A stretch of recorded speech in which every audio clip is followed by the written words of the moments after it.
Hello, fellow peasants. Today I'll be reviewing 1973's The Legend of Hell House.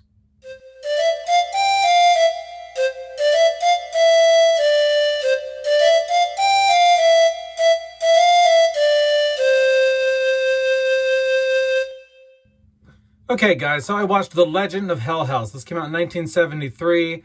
What is it about? So this billionaire, this old, dying billionaire, pays this parapsychologist and these two mediums to go to this house, this haunted-ass house called the Blasco House, the Hell House. And because he's like, look, I'm dying, and I want you to go find proof of an afterlife and bring it to me. I want you to prove there's life after death, because I don't want to die and there be nothing, okay?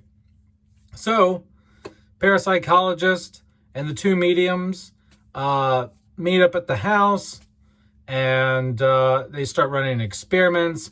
They start playing around with, like, talking to the spirits, channeling the spirits, things like that.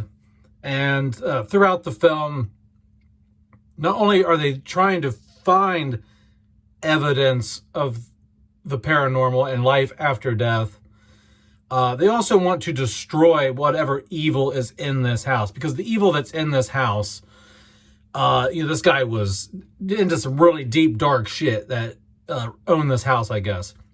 And so the remnants of that evil activity still just are in the home and permeate the home, and it can be felt there, and people have died. Like the one medium, he had been in the house previously, like 20 years before, and he almost died. Other people died in there that were like trying to investigate the house, and he barely got out alive. But he came back this time because he wants the money, because they're making like mad money from this billionaire dude to go in there and do this scientific research or whatever. So anyway, what do I like? What do I not like about The Legend of Hell House? What I like about The Legend of Hell House is I like the setup, really. I like the billionaire, the egotistical billionaire. He loves his lavish lifestyle. He doesn't want life to end. He's had it so good for so long. And he's like, look, I don't want this roller coaster to end.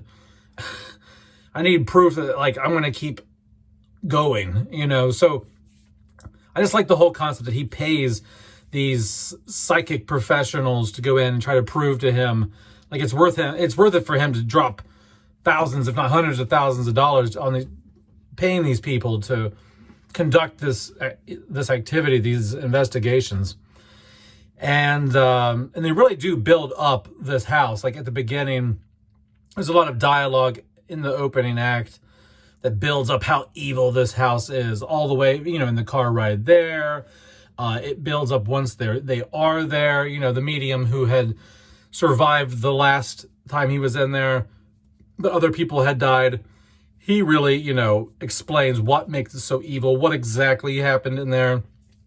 And so I do like the build-up and the evil of the house and the whole reasoning why they're in there. I think it's cool. It puts a different spin on it. It's not just, well, we heard about this house, let's go in here. It's cool it to be, with the billionaire twist is a nice little twist on it, I think.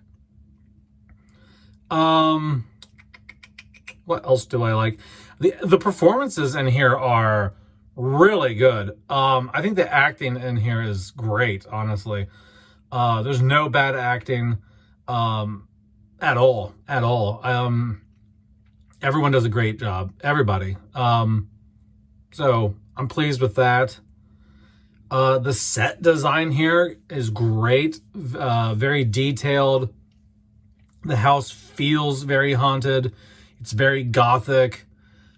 You've got lots of cobwebs on the candelabras, and you've got engravings in the fireplace mantles, and you've got statues that are very creepy looking in weird positions.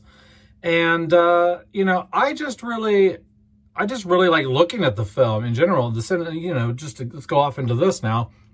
The cinematography here is done decently well. I mean, I would probably rate the cinematography in The Legend of Hell House at like an 8 out of 10.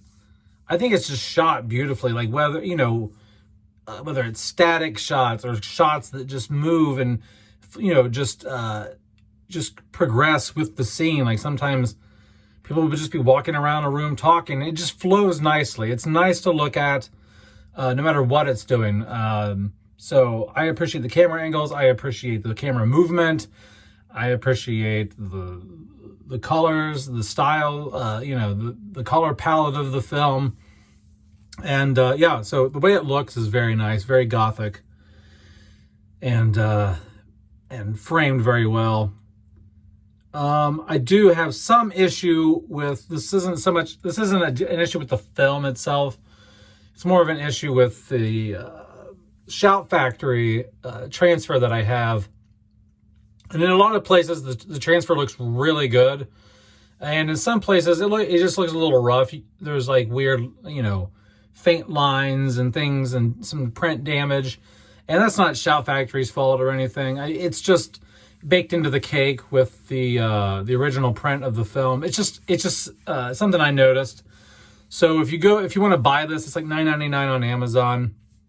Just know that there are moments in the transfer that are a little bit rough, but I think this is probably as good as we're going to get, because unless they did some DNR and some weird AI magic with a 4K restoration, which you never want to do. You want to keep it as natural as possible.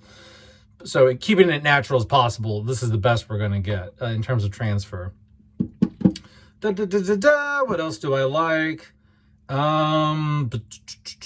There are genuine moments of suspense and creepiness here. There's a moment where they're having dinner at this very long table in the dining hall, and something happens, and you're like, "Oh shit!" Like it genuinely, the jump. It was like it was a genuine jump scare. Like damn, but it wasn't a burn. Like music didn't. There was no music needed. Something happened, and it just really like, whoa, okay. And then like shit hits the fan from that moment. Like things start flying around. Table starts table starts shaking and shit, and one of the people in the team come under attack from the spirit in the house. And so there are genuine moments of like, this is creepy as hell. This is like, what's that? Oh, is something going to happen right now? Like, there are several moments in the film that catch you off guard, and it's nice. What else do I like?